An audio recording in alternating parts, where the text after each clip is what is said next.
오늘 본문 말씀 요한복음 4장 24절 하나님은 영이시니 예배하는 자가 영과 진리로 예배할지니라.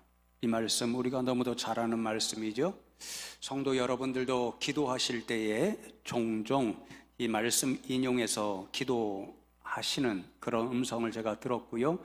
저도 때때로 이 말씀 그대로 영과 진리로 예배하오니 하나님 영광 받아 주십시오, 그렇게 기도하기도 하고, 때로는 설교자로서 여러분들에게 우리가 영과 진리로 예배합시다 이렇게 권면 드리기도 했던 말씀입니다.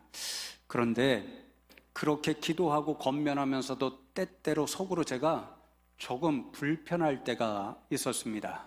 왜냐하면 지난 주일 저녁 예배 시간에 우리 조성현 목사님도 말씀하셨죠. 영과 진리, 이 말씀이 굉장히 추상적으로 다가와서 그 의미를 알 듯하면서도 분명히 모르겠습니다, 이렇게 솔직히 고백하셨잖아요. 저도 동일한 그런 마음이 있어서 때때로 그렇게 기도하고 권면을 드리면서도 속으로는 조금 불편한 때가 있었던 거죠. 그래서 일부러 이 본문 말씀을 오늘 설교 본문의 말씀으로 정하고, 이번 기회에 저를 위해서나 성도님들을 위해서나 예수님께서 우리에게 가르쳐 주신 영과 진리로 예배하는 것이 어떻게 예배하는 것일까, 이렇게 예배하는 자를 하나님께서 찾는다고 말씀하시는데, 우리가 하나님이 찾으시는 참 예배자가 되기 위해서 어떻게 드려야 될까, 어떻게 드리는 것이 영과 진리로 예배하는 일이 될까, 이걸 좀 연구해서 여러분에게 나누어 드리고 싶었거든요. 그런데 결론부터 말씀드리면 100% 모르겠다, 그것입니다. 그래서 주님 빨리 만나서, 주님 영과 진리로 예배드리라 말씀하셨는데 하늘나라 가며 이제 영원토록 하나님 예배하고 찬양해야 되는데 어떻게 해야 영과 진리로 예배하는 일이 됩니까? 여쭤보면 좋겠다, 이렇게 생각했습니다. 그런데 지금 당장 주님 뵙지도 못했고요, 주님께 여쭤보지도 못했는데 기도하면서 감동을 주셔서 준비한 말씀을 함께 나누려고 합니다. 이렇게 시작하면 좋겠습니다. 여러분, 우리가 읽은 개역개정 성경에는 영과 진리로 예배할지니라 이렇게 번역해 놓았지요. 그런데 예전에 사용하던 개역 성경에는 뭐라고 번역해 놓았는지 기억하시나요? 여러분, 아직도 그렇게 친숙해서 기도하시는 분들이 있죠. 신령과 진정으로 예배할지니라. 어떤 성경은 신령과 진정으로 같은 말을 번역하고, 또 오늘 우리가 읽은 개역개정은 영과 진리로 번역했습니다. 여러분, 이 차이가 보이시나요? 엄청난 차이가 있습니다. 이 성경을 번역한 학자들이요, 엄청나게 생각을 바꾸어서 이 똑같은 헬라어 말을 번역한 겁니다. 신령과 진정으로 번역한 것은 예배자의 내면에 초점을 맞춘 것입니다. 예배자가 예배자로 나올 때 그 내면에 어떤 상태를 가지고 나와야 되는가, 그것을 생각해서 번역한 거죠. 왜 그러냐면요, 오늘 이 말씀이 우리가 너무도 잘 아는 사마리아 여인과의 대화 가운데 예수님께서 그 사마리아 여인에게 예배에 대한 교훈을 한마디로 말씀해 주신 것이잖아요. 이 사마리아 여인의 제일 큰 관심이 무엇이었냐면요, 예배의 장소, 조금 더 확장하면 예배의 형식에 관한 물음이었습니다. 유대인들은 예루살렘 성전에서 예배드리는 것이 참 예배라 하고, 이 여인과 같은 사마리아 사람들은 자신들이 예배를 드리고 있는 그리심산, 신명기에 보면 에발산과 그리심산이 나오죠. 에발산은 저주의 산이고 그리심산은 축복의 산입니다. 그 축복의 산에서 예배드리는 것이 참 예배라고 지금 생각하고 서로 다른 장소에서 예배하고 있는데, 예수님, 누가 드리는 예배가 참 예배입니까? 이게 관심이에요. 근데 예수님은 지금 당신이 말하고 있는 그런 예배의 장소, 예배의 형식이 진짜 중요한 것이 아니라 하나님께서 기쁨으로 받으시는 그 예배는 영과 진리로 드리는 예배입니다. 그러니까 학자들이 생각할 때에 외적인 형식, 장소가 중요한 것이 아니라 이 인간의 내면적인 것, 예배자의 내면적인 것을 말씀하시는 것이다.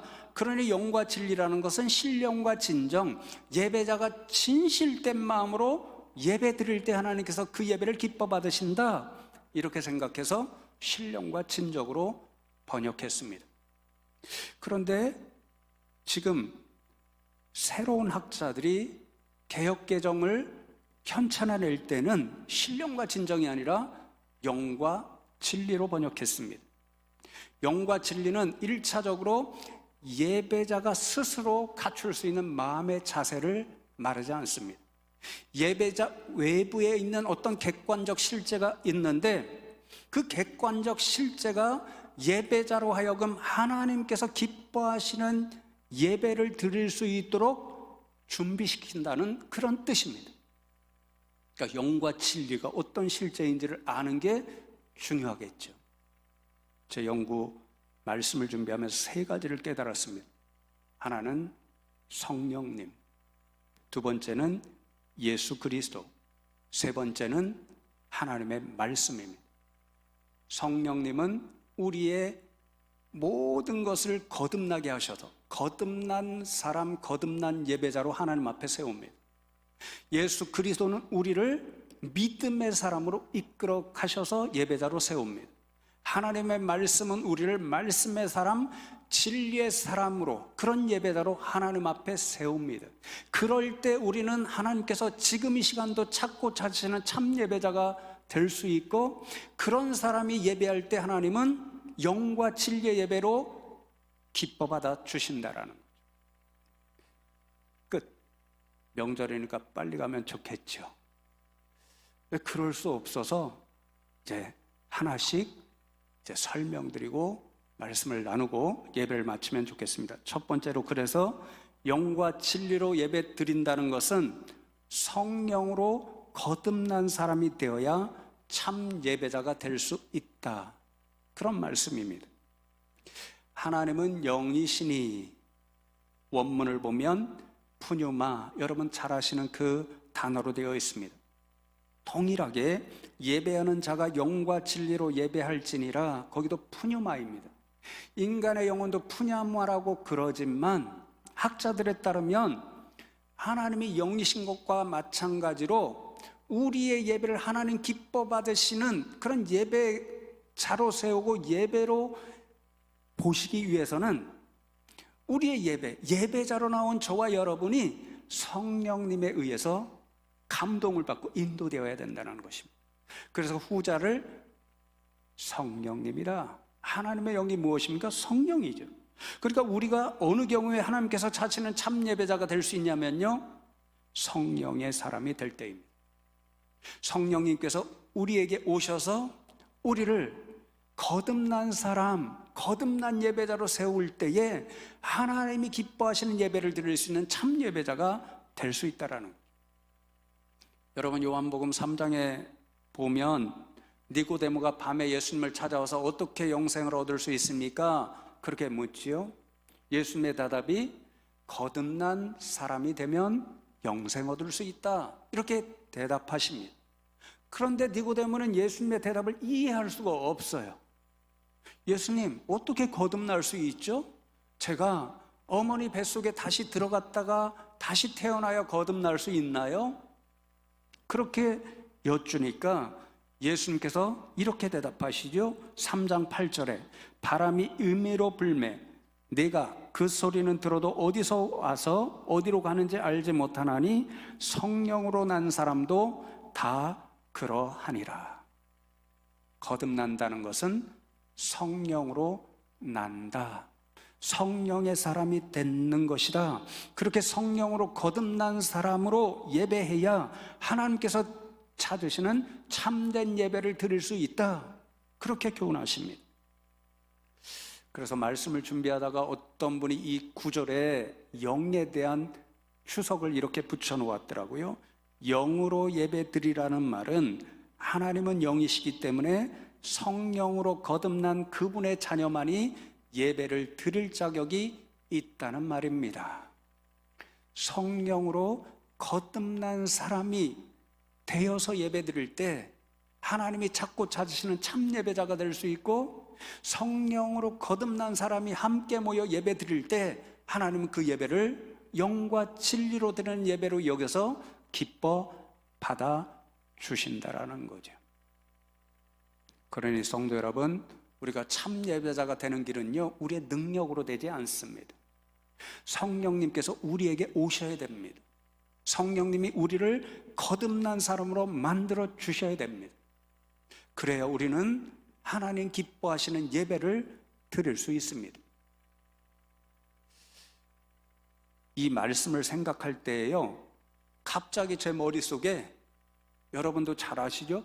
조세영 씨가 생각이 났습니다. 태도로 알려줬던 사람이죠. 제가 찾아보니까 이분의 도둑질 원칙이 있더라고요. 몇 가지가 있는데 대표적인 게, 가난한 사람의 집은 털지 않는다, 훔친 돈의 30%는 가난한 사람들을 위해 사용한다, 이런 원칙을 가지고 그때 당시에 우리나라에서 가장 떵떵거리던 그런 사람들의 집에 들어가서 훔쳐서 자기가 원칙 정한 대로 얼마 정도를 가난한 사람들을 위해 나눠주었습니다. 그래서 대도로 소문을 났죠. 그 사람이 체포되어서 15년 동안 감옥살이 하다가 출소했습니다. 그 이후에 우리가 잘 아는 것처럼 목사님이 되셨고, 늘빛 선교회라고 하는 선교단체를 만들어서 활동을 하고 수많은 교회의 초청을 받아서 간증했습니다. 심지어는요, 재미있게도 경찰대학에 가서 도둑질에 대한 특강도 했습니다. 그러니까 모든 사람들이 저 사람 완전히 달라진 사람이다, 개과천선했다, 교회에서는 이전의 삶으로부터 완전히 성령의 사람, 거듭난 사람, 새 사람이 되었다. 그래서 수많은 사람들이 감증을 듣고 감동을 받았죠. 검색을 하다 보니까요, 제가 충격을 받았어요. 왜냐하면 이분이 전국 교회 곳곳에 초청을 받고 간증을 하다 보니까 많은 사람들이 감동을 받았잖아요. 완전히 변화받은 사람이다, 거듭난 사람이다. 그 가운데 22살 연하에 사업체까지 경영하는 아주 부유한 예쁘신 그런 여자분이 있으셨습니다. 감동을 크게 받았습니다. 조세영 씨도 그분에게 반했습니다. 그래서 청혼을 했습니다. 이 여자분이 완전히 변해된 거듭난 사람이라고 판단이 되어서 그 청혼을 받고 결혼해서 아이까지 낳습니다. 그런데 3년 만에 우리가 완전히 속았던 것이 드러났죠. 계속해서 도둑질을 하기 시작합니다. 또 본성이 살아난 거죠. 그래서 감옥에 들어갑니다. 나왔는데 한 번은 160만 원을 훔치다가 들켜서 또 감옥에 들어갑니다. 3년 후에 또 나왔는데 또 도둑질을 그치지 못하고 이번에는 어떤 사람의 저금통장, 돼지 저금통, 그것을 훔치다가 걸려서 또 감옥에 갑니다. 그런 모습에 너무 낙심해서 충격을 받아서 부인이 아들도 다른 사람에게 맡기고 사업체도 정리하고 예수 믿는 사람이 아니라 비구니 스님이 되어서 지금 살고 있습니다. 너무 충격을 받았습니다. 한 사람의 삶이 얼마나 엄청난 영향을 미치는가, 그것을 안 거죠. 여러분, 이분이 목사로서 수없이 간증 설교도 하고 예배도 인도하고 수많은 예배의 자리에 앉아서 성도님들과 예배 드렸을 것입니다. 하나님이 그분의 예배를 기뻐 받으셨을까요? 우리는 분명히 압니다. 받지 않으셨습니다. 왜요? 겉으로는 거듭난 사람으로 새 사람 된 것처럼 예배 자리에 나와 설교를 하고 간증을 하고 함께 예배를 드렸지만 하나님은 분명히 그 사람이 거듭난 사람이 아니라 이전에 육신의 사람, 세상의 사람, 죄의 사람으로 그 자리에 앉아 있었다는 것을 아셨기 때문입니다. 그러니 사랑하는 성도 여러분, 하나님은 우리가 부족해도 성령의 사람이 되어서 거듭난 인생으로 이 자리에 나와 예배할 때 우리를 참 예배자로 하시고 예배를 기뻐 받아 주십니다. 그러니 저와 여러분, 혹여라도 세상의 모습이 숨겨진 채로 남아 있다면 이 자리에 나올 때마다 하나님 앞에 다 내려놓고 성령의 사람, 거듭난 사람으로 하나님 앞에 설 수 있는 저와 여러분 되면 좋겠습니다. 두 번째로, 영과 진리로 예배 드린다는 것은 믿음으로 예배해야 한다, 그 뜻입니다. 앞에서 성령의 사람으로 거듭난 인생이 돼야 하나님 앞에 참 예배자로 설 수 있고 하나님 기뻐하시는 영과 진리 예배를 드릴 수 있다라고 말씀드렸잖아요. 그런데 성경을 통해서 생각해 보십시오. 우리가 어느 때에 성령을 선물로 받고 거듭난 사람이 될 수 있나요? 딱 한 경우입니다. 사도행전 말씀에 보면 수없이 그 교훈을 들려주시는데 사도 베드로가 오순절 설교할 때 맨 처음 그것을 우리에게 확실하게 말씀해 줍니다. 2장 38절 말씀에 보면 베드로가 이르되 너희가 회개하여 각각 예수 그리스도의 이름으로 세례를 받고 제사함을 받으라. 그리하면 성령의 선물을 받으리니. 성령을 선물로 받는 때, 그래서 거듭난 사람으로 살기 시작할 수 있는 순간은 예수 그리스도를 믿고 그분의 이름으로 세례를 받아 제사함을 받고 구원받은 사람의 삶을 시작하는 바로 그 순간입니다. 그러니까 영과 예배로, 영과 진리로 예배한다는 그 핵심 의미는 예수를 그리스도로 믿는 믿음의 사람으로 예배한다는 말씀이 됩니다. 제 개인적인 해석이 아니라요, 예수님이 오늘 말씀에서 직접 가르쳐 주십니다. 오늘 말씀 앞에 4장 21절을 보면 예수님께서 사마리아 여인에게 이렇게 말씀해 주십니다. 예수께서 이르시되 여자여 내 말을 들으라. 이 산 그리심산이죠. 에서도 말고 예루살렘에서도 말고 너희가 아버지께 예배할 때가 이르리라, 그렇게 말씀합니다. 지금 읽은 성경에는 내 말을 믿으라 그렇게 번역되어 있지만 원문을 보면 피스추에 모이, 나를 믿으라, 내 말을 믿으라가 아니라 나를 믿으라, 예수님께서 그렇게 말씀하십니다. 지금 사마리아 여인의 온통 관심은 어디에서 예배를 드려야 하나님이 기뻐하시는 참 예배가 될 수 있는가? 예루살렘 성전일까? 아니면 그리심산일까? 이 관심입니다. 근데 예수님께서 먼저 말씀하시는 것은 그런 예배의 장소가 아니야.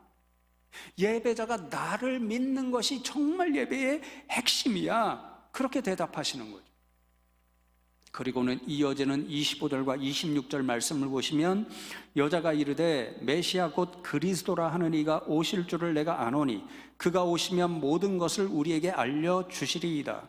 예수께서 이르시되 내가 말하는 내가 그라 하시니라. 사마리아 여인은 여전히 예수님께서 교훈하시는 영과 진리로 드리는 예배 그 의미를 알지 못합니다. 그러니까 하나님 약속하신 메시아 그리스도가 오시면 분명하게 알려주실 것이라고 예수님께 말씀합니다. 그때 예수님께서 사마리아 여인에게 말씀하시는 대답이 내가 그라.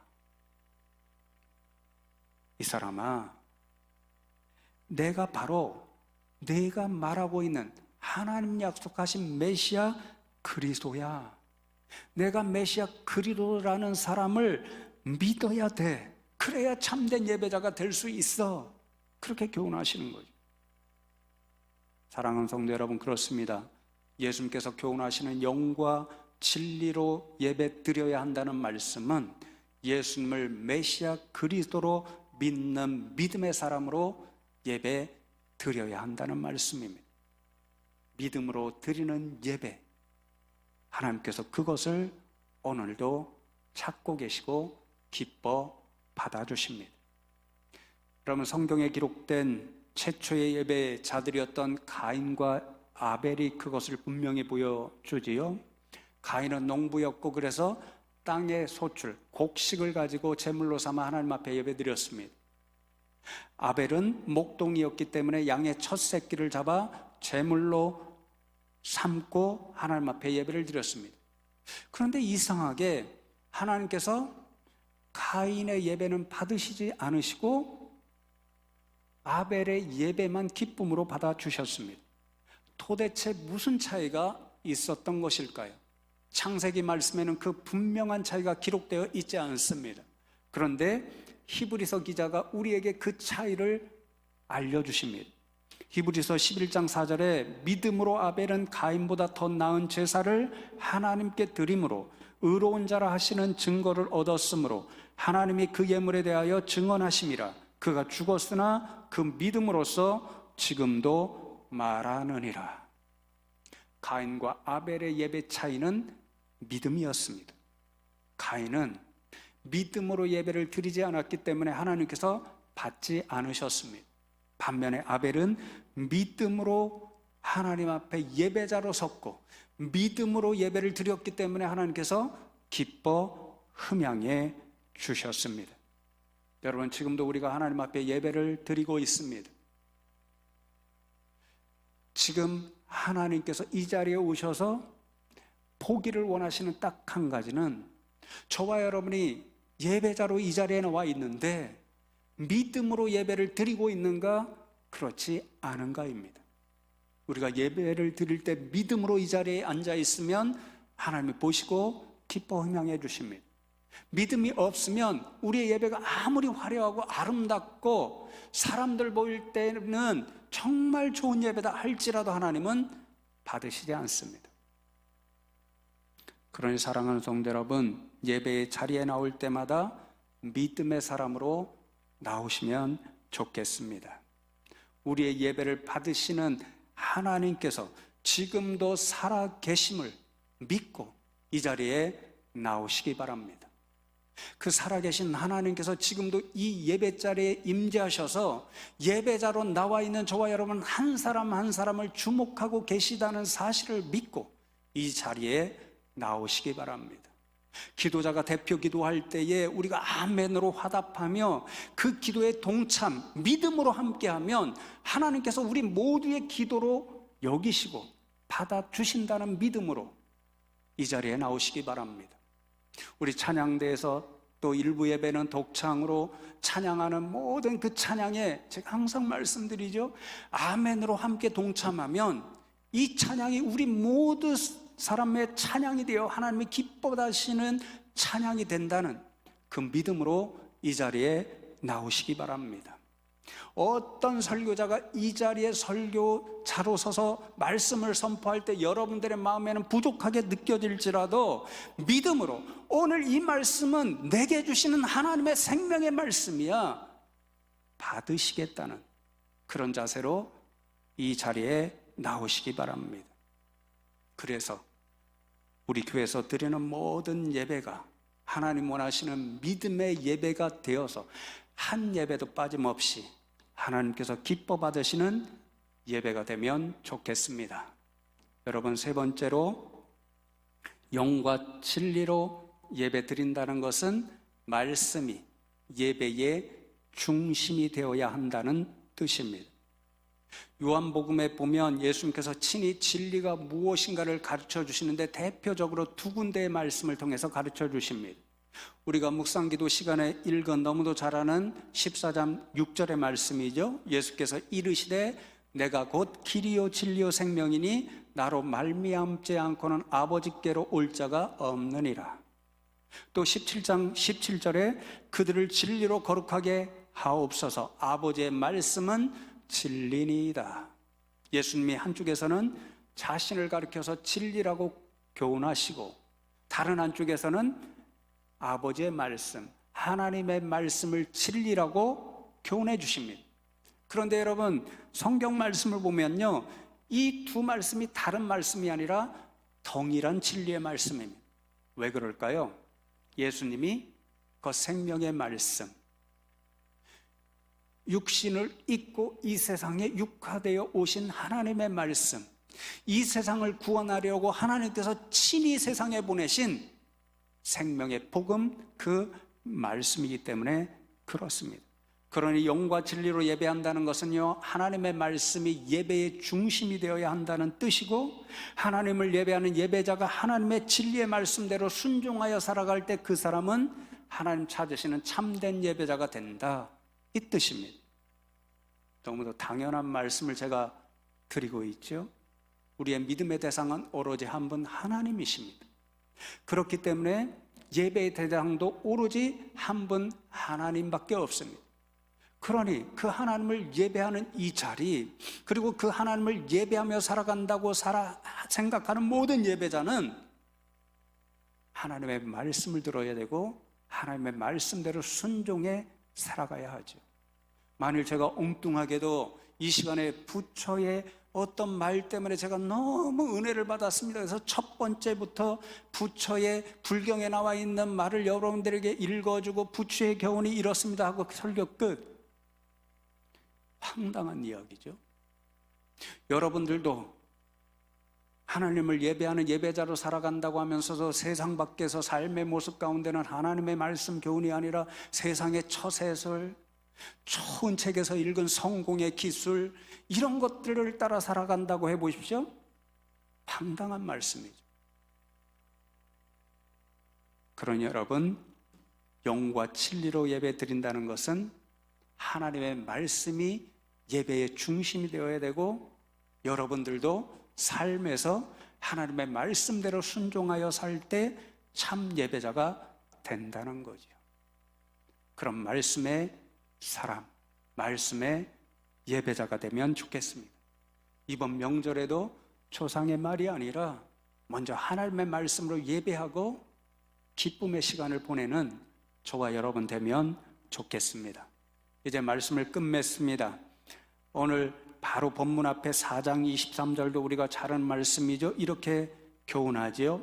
아버지께 참되게 예배하는 자들은 영과 진리로 예배할 때가 오나니 곧 이때라. 아버지께서는 자기에게 이렇게 예배하는 자들을 찾으시느니라. 찾는다는 말이요, 그냥 찾는다는 말이 아닙니다. 우리가 그런 말 하잖아요. 눈 씻고 찾아본다. 하나님이 지금 간절하게 지금 이 시간에도 영과 진리로 예배하는 분들을 찾고 계십니다.